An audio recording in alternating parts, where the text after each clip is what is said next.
Après des débuts en fanfare, la marque Opium redescend sur Terre. Ah bah ça alors, et c'est étonnant. Je vous avais dit que ça ferait pchit, hein, ce truc-là.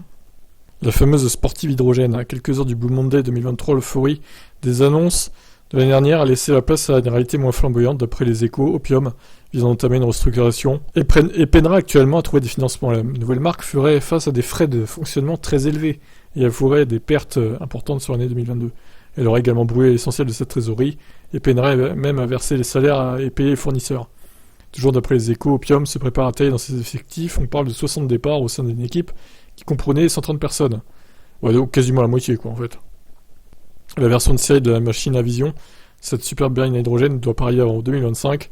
Comment on va tenir Opium d'ici là, si elle ne parvient pas à attirer autant de financement que prévu?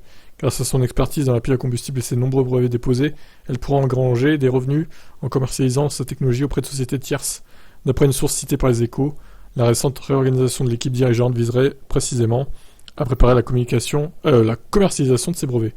Alors que le cours de l'action en bourse a perdu plus de 80% de sa valeur depuis juin 2022 et que le contexte international n'aide pas, Opium rentre dans une phase compliquée où il va falloir tenir le développement de la voiture et la construction de l'usine malgré les turbulences. Ça ne marchera pas. Ça ne fonctionnera pas.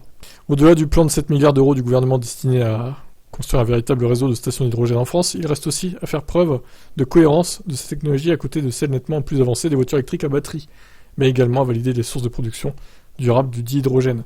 Bref, Opium et les autres nouveaux acteurs de l'hydrogène sont en train de confronter leurs projets à la réalité du monde actuel, le défi de taille. Bon, ça... Oubliez-la, hein, cette voiture, ça ne fonctionnera pas, elle ne sera jamais produite en série, jamais vendue. Pour moi, ça va faire pchit dans les mois qui viennent. C'est triste, hein, mais bon, c'était prévisible en même temps. Je vous laisse commenter.